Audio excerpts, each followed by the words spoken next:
Hello there, welcome back to my channel, or if you're new here, hi, my name is Samantha and this is my channel where I talk all about books. Anyway, today I'm coming to you with my December wrap-up, my last wrap-up of 2022. I didn't actually do very many wrap-ups last year, but it is what it is. Anyway, I actually recently posted my wrap-up from like August through November, so if you're interested in watching that, it was like a ranking style, so I did it from like worst to best of those 4 months. So if you're interested in watching that, I'll link it up in the card. That one was pretty lengthy because this one is actually gonna be really short because I only read 2 books in December, and I also DNF'd one, which was such a shame because I was really excited about it. So yeah, I thought I would just quickly wrap up the last 3 books that I read in 2022. I was also reading 3 other books actually, starting the year off with my bad habits of reading multiple books at one time, but it's fine. Anyway, I was reading 3 other books, but I just didn't get around to finishing them. So yeah, I'm just gonna talk about the 3 books, or the 2 books that I did finish and the one that I decided not to finish. And yeah, let's get into it. So I'm gonna do this worst to best, like I normally do. So starting off with the book that I didn't finish, I started reading a nonfiction book called Everything I Need I Get From You: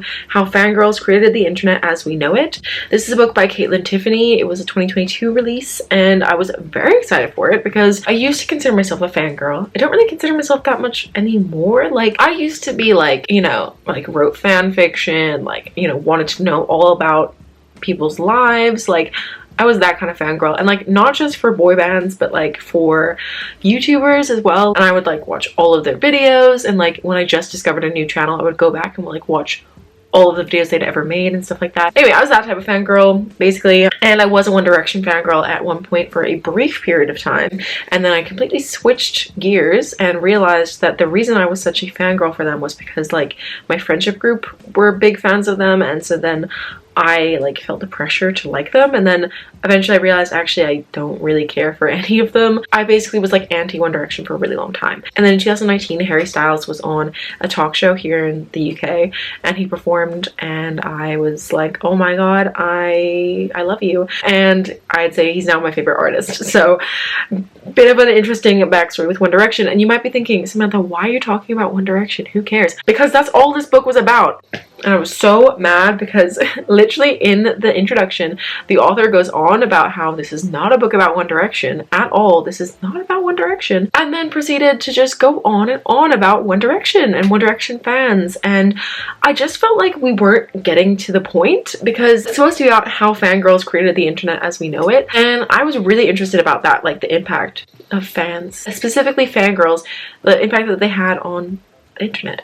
And I just felt like every single chapter I just left it feeling like, what was the point in that? I feel like I didn't learn anything. I thought that some of the like commentary about the way that men write about fangirls, and even like, you know, older women, the craze that comes with being a fangirl, I thought that that was kind of interesting. But overall, I just like couldn't get into it. So I ended up DNFing it like 25% in, I think, or maybe a little bit more than that. Yeah, I just felt like we were not getting to the point, and everything seemed very pointless to me, and there was just too much of an emphasis on One Direction, and I was like, I don't care.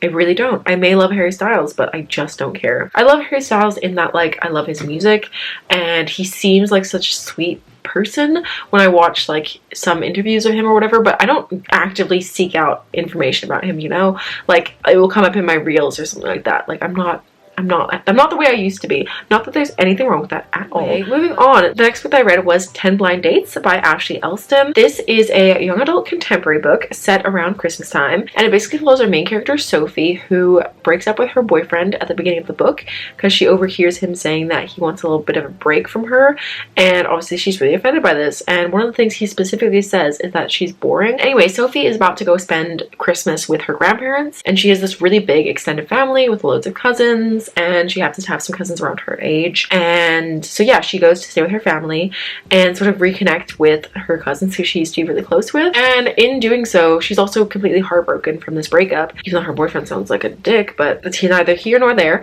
Anyway, so she's really heartbroken, and so her family decides that to cheer her up, they're going to set her up on 10 blind dates over the Christmas period. I think it starts on the 20th of December, and then the last date is New Year's Eve. And yeah, every day she goes on a different date, and there might be a budding romance with a certain boy next door. And it was a really fun time. I gave it 3.5 out of 5 stars.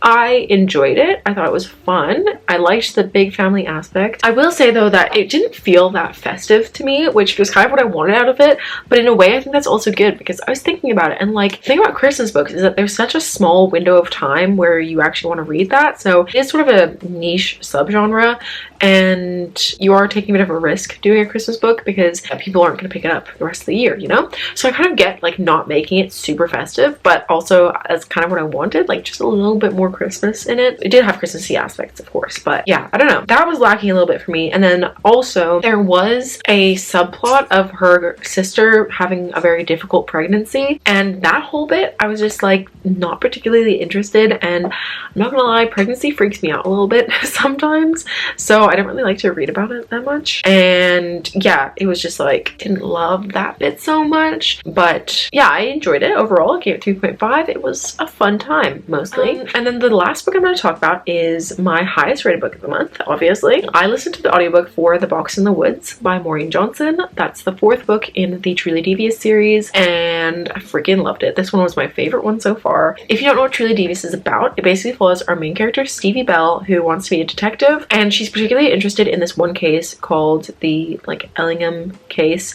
because basically in the 1930s, this man called Albert Ellingham opened a school up in the mountains of Vermont, and it's this very prestigious and very competitive school which only accepts like I think 30 people a year. And the main thing is that Albert Ellingham was really wealthy, so he created this school with the aim of letting like gifted children really pursue their passions. So they have like this really big budget for it and everything. But in the 1930s, shortly after opening the school, Albert Ellingham's daughter and wife are kidnapped, and a note is left behind signed Truly Devious. So fast forward to like present day, and Stevie Bell gets accepted into the Ellingham Academy, and it is her goal to solve the kidnapping. All of a sudden, the Truly Devious starts leaving messages again. Anyway, so that's the basic plotline of the first 3 books. It's all covering that case, and then this book is set after everything happens with that, and it's just like the same cast of characters, but they're working in a summer camp. But back in the 1970s, 4 teenagers were at this camp working as counselors, and they were murdered in a kind of a gruesome way, and it's just affected the town ever since. And so Stevie is basically invited for this job as a camp counselor there, but with also the secondary goal of solving the mystery of what happened to these 4 teenagers. I just preferred the storyline of this one a bit more, I think. Like